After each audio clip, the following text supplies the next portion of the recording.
Hello प्यारे बच्चों, मैं सुधा स्वागत करती हूँ आप सबका आपके अपने चैनल तैयारी ऑनलाइन में।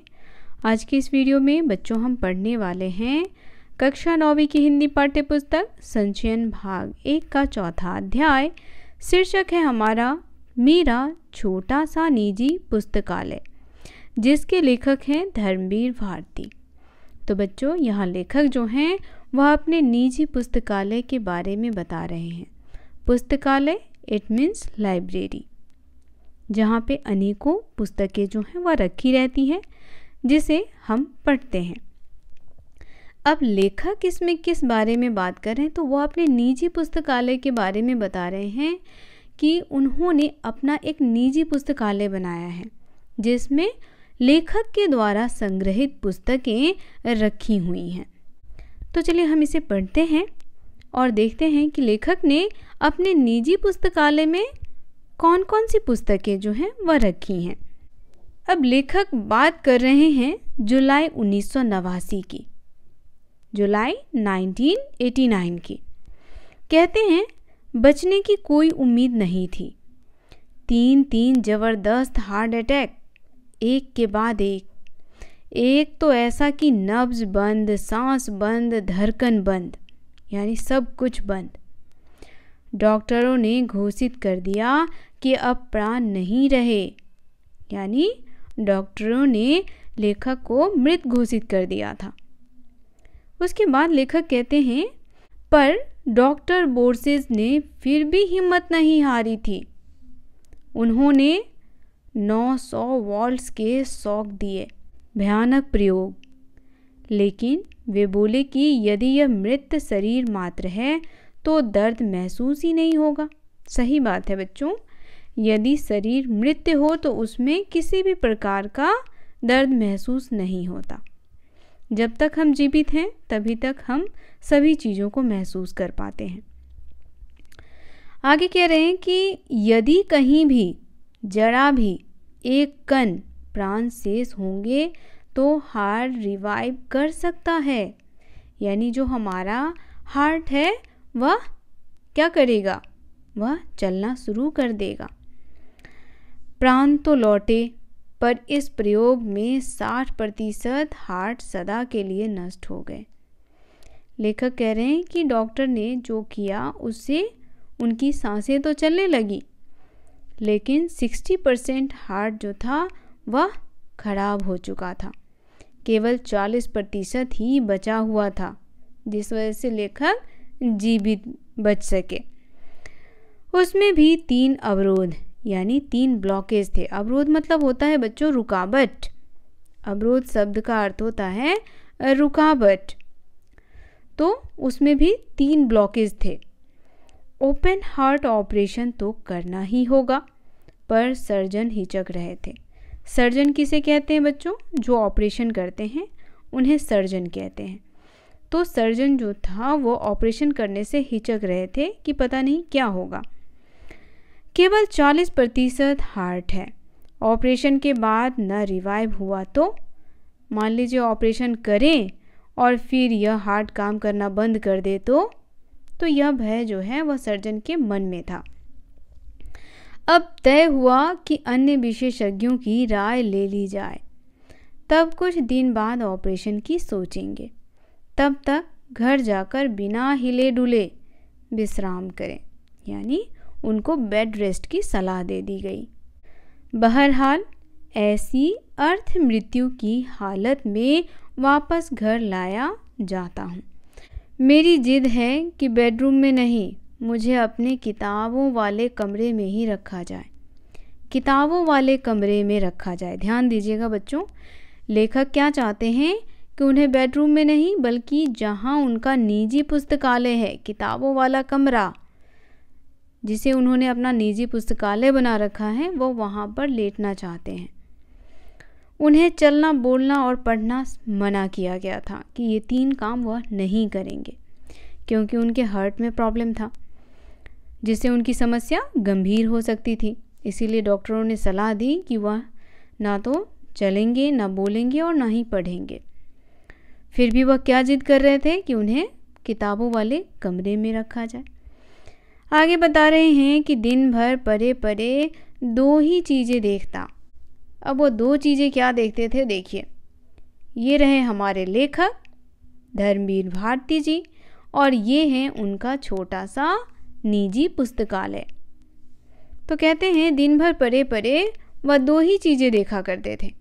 वो दो चीज़ें क्या थी जिन्हें वह देखते थे, तो देखिए, पहला है बाईं ओर की खिड़की के सामने रह रह कर हवा में झूलते सुपारी के पेड़ के झालादार पत्ते, और दूसरी थी अंदर कमरे में चारों ओर फर्श से लेकर छत तक ऊंची किताबों से ठसाठस भरी अलमारी। तो वह दो चीज़ें ही क्या करते थे, लेटे लेटे निहारा करते थे। एक खिड़की से बाहर जो सुपारी के पेड़ लगे हुए थे उसके पत्तों को हवा में हिलते हुए, और दूसरे अपने कमरे में जो वो एक छोटी सी लाइब्रेरी बना रखे थे उसको।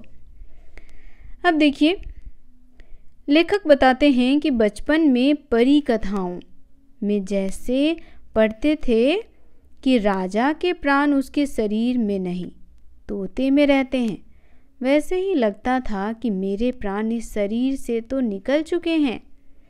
वे प्राण इन हजारों किताबों में बसे हैं जो पिछले 40-50 बरस से धीरे धीरे मेरे पास जमा होती गई।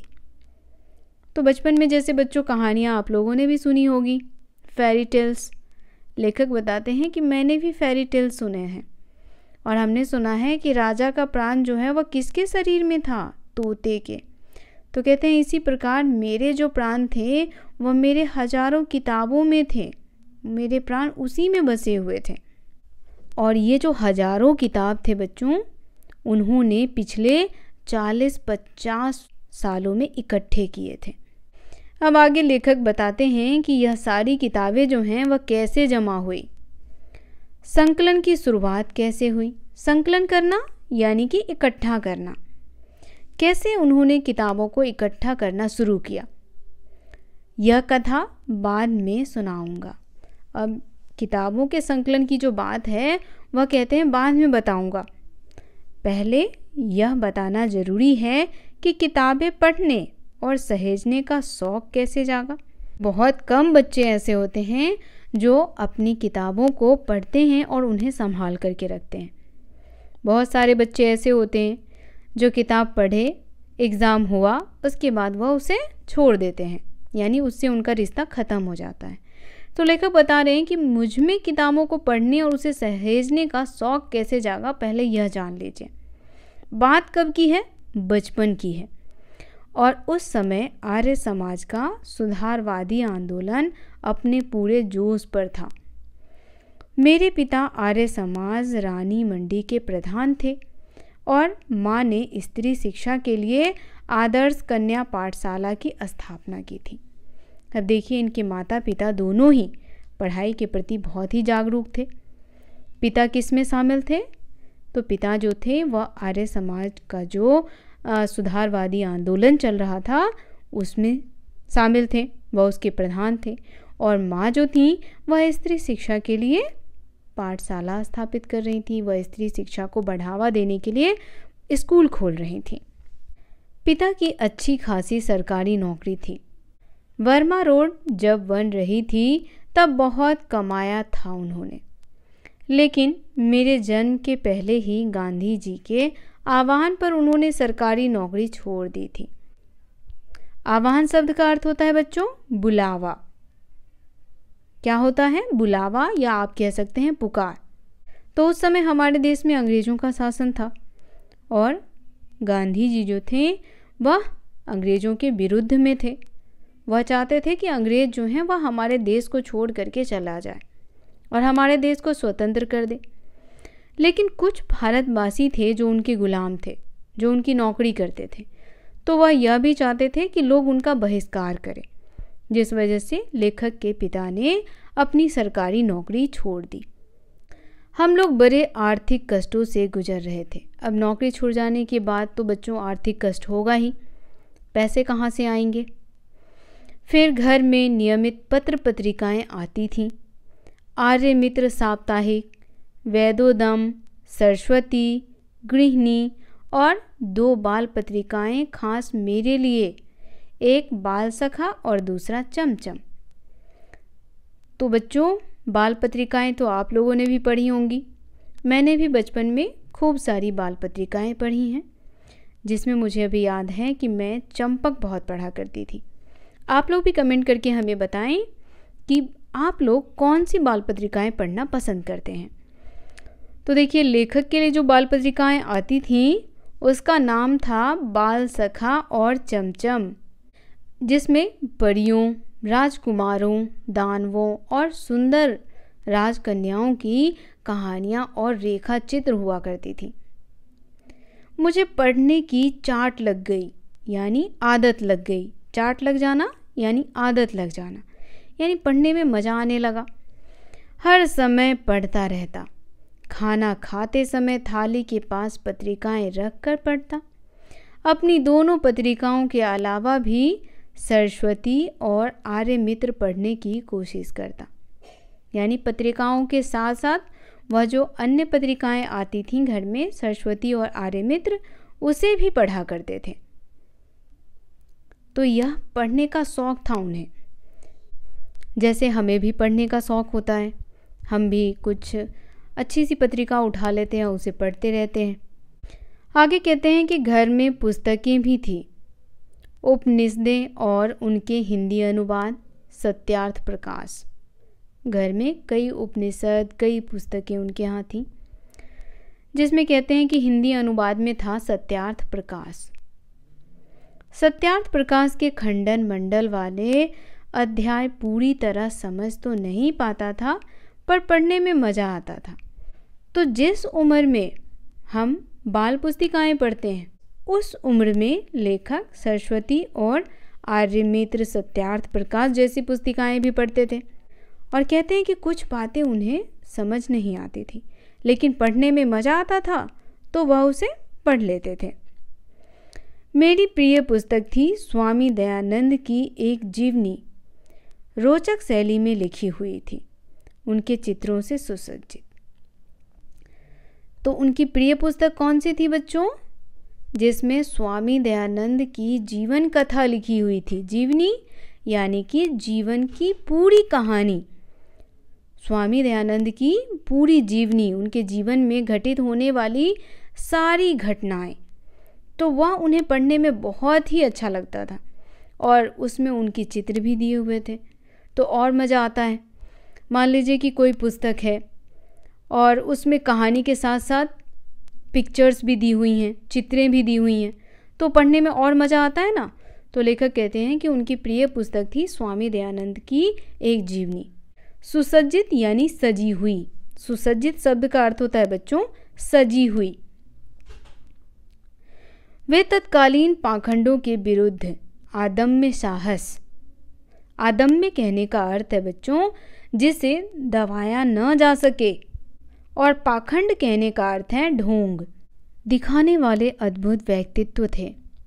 कितनी ही रोमांचक घटनाएं थी उनके जीवन की, जो मुझे बहुत प्रभावित करती थी।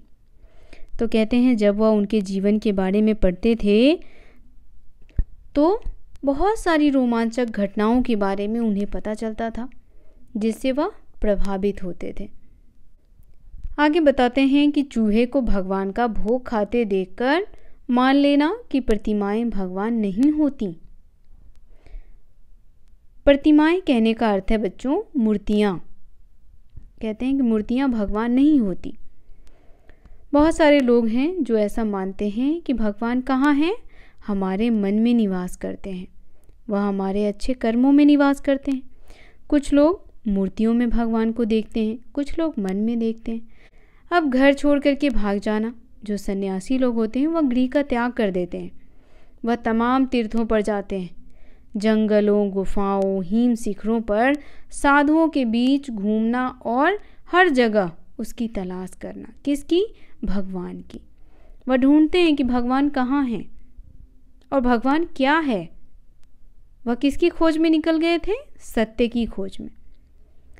जो भी समाज विरोधी, मनुष्य विरोधी मूल्य हैं, रूढ़ियाँ हैं, उनका खंडन करना और अंत में अपने से हारे को क्षमा कर उसे सहारा देना, यह सब मेरे बालमन को बहुत रोमांचित करता था। यानी इन सारी चीज़ों को पढ़ करके उनका बालमन बहुत ही रोमांचित, बहुत ही प्रफुल्लित होता था, उन्हें बहुत आनंद आता था। उसके बाद कहते हैं कि जब इस सब से थक जाता था तब फिर वह अपनी बाल पत्रिकाएं पढ़ने लग जाते थे, बाल सखा और चमचम, जिसमें वह पढ़ी हुई कथाओं को फिर दोबारा पढ़ते थे। अब लेखक आगे कहते हैं कि माँ स्कूली पढ़ाई पर जोर देती, चिंतित रहती कि लड़का कक्षा की किताबें नहीं पढ़ता, पास कैसे होगा। अब देखो, ये चिंता तो सभी के माता पिता को होता है। यदि आप स्कूल की किताबों को ना पढ़ करके बाहरी किताबों को, यानी जो अच्छी अच्छी पत्रिकाएं हैं उसको पढ़ते हो, तो जो हमारे पेरेंट्स होते हैं वो परेशान हो जाते हैं। कहते हैं कि अगर तुम स्कूल की पुस्तकों को नहीं पढ़ोगे तो अच्छे नंबर कहाँ से लाओगे, तुम पास कैसे हो पाओगे। तो जिस प्रकार हमारे माता पिता को यह चिंता होती है, उसी प्रकार लेखक की माता को भी यह चिंता थी कि अगर उनका बेटा स्कूल की किताबों को नहीं पढ़ेगा तो पास कैसे होगा, क्योंकि वह देखती थी कि लेखक को अन्य पत्रिकाओं में बहुत आनंद था। कहीं खुद साधु बनकर घर से भाग गया तो पिता कहते, जीवन में यही पढ़ाई काम आएगी, पढ़ने दो। मैं स्कूल नहीं भेजा गया था, शुरू की पढ़ाई के लिए घर पर मास्टर रखे गए थे। पिता नहीं चाहते थे कि नासमझ उम्र में मैं गलत संगति में पढ़कर गाली गलौज सीखूं, बुरे संस्कार ग्रहण करूं, अतः मेरा नाम लिखवाया गया जब मैं कक्षा 2 तक की पढ़ाई घर पर कर चुका था। तो कहते हैं कि बचपन में घर पर ही उनकी पढ़ाई हुई थी। पिता के मन में बहुत शंका था कि बच्चा अभी छोटा है, कहीं गलत संगति में न पड़ जाए, इसलिए कक्षा 2 तक की पढ़ाई उन्होंने घर पर ही कराई थी। तीसरे दर्जे में मैं भर्ती हुआ। तीसरे दर्जे में भर्ती हुआ कहने का अर्थ है कि वह स्कूल गए, उससे पहले वह घर पर ही पढ़ाई करते थे। उस दिन शाम को पिता उंगली पकड़कर मुझे घुमाने ले गए। लोकनाथ की एक दुकान ताज़ा अनार का शरबत मिट्टी के कुल्हड़ में पिलाया और सिर पर हाथ रखकर बोले, वायदा करो कि पाठ्यक्रम की किताबें भी इतने ही ध्यान से पढ़ोगे, माँ की चिंता मिटाओगे। उनका आशीर्वाद था या मेरा जी तोड़ परिश्रम कि तीसरे चौथे में मेरे अच्छे नंबर आए और 5वें में तो मैं फर्स्ट आया। अब देखिए, जिस प्रकार हमारे माता पिता हमें समझाते हैं कि अन्य पत्रिकाओं के साथ साथ हमें अपने स्कूली पुस्तकों को भी पढ़ना चाहिए, तो उसी प्रकार लेखक बता रहे हैं कि उनके पिता भी उनको बाहर घुमाने ले गए और उन्हें समझाया कि अन्य पत्रिकाओं के साथ साथ स्कूली पढ़ाई भी ज़रूरी है। तब लेखक जो हैं वह मन लगा करके पढ़ने लगे, अन्य पत्रिकाओं के साथ साथ स्कूली पुस्तकें भी, और अच्छे नंबरों से पास हुए। और कहते हैं कि 5वीं क्लास में जब वो गए तो वह फर्स्ट आए। तो बच्चों, आप लोग भी मन लगा करके पढ़ोगे तो आप भी फर्स्ट आओगे। माँ ने आंसू भरकर गले लगा लिया। पिता मुस्कुराते रहे, कुछ बोले नहीं, क्योंकि अंग्रेजी में मेरे नंबर सबसे ज़्यादा थे, अतः स्कूल से इनाम में 2 अंग्रेजी किताबें मिली थीं। एक में 2 छोटे बच्चे घोंसलों की खोज में बागों और कुंजों में भटकते हैं। बागों और कुंजों, बाग मतलब होता है बच्चों बगीचा, और कुंज का अर्थ होता है झाड़ियाँ। तो जो उनको पुस्तकें मिली थी, उस पुस्तक में क्या था, क्या दिखाया गया था कि बच्चे जो हैं वह घोंसले की खोज में बाग बगीचे में, झाड़ झंखार में भटक रहे हैं, और इस बहाने पक्षियों की जातियों, उनकी बोलियों, उनकी आदतों की जानकारी उन्हें मिलती है। दूसरी किताब थी ट्रस्टी द रग, जिसमें पानी के जहाज़ों की कथाएं थीं। कितने प्रकार के होते हैं, कौन कौन सा माल लाद कर लाते हैं, कहाँ से लाते हैं। तो इस प्रकार की उन्हें 2 किताबें मिली और वह दोनों किताबें बहुत ही मज़ेदार थीं। तो बच्चों, आज की वीडियो में बस इतना ही। मिलते हैं इसी अध्याय के अगले भाग के साथ। वीडियो पसंद आया हो तो इसे लाइक करें और ज़्यादा से ज़्यादा अपने दोस्तों को शेयर करें। साथ ही बच्चों, हमारे चैनल को सब्सक्राइब कर लें। मिलते हैं आपसे इसी कहानी के अगले भाग में। तब तक के लिए आप सभी का धन्यवाद।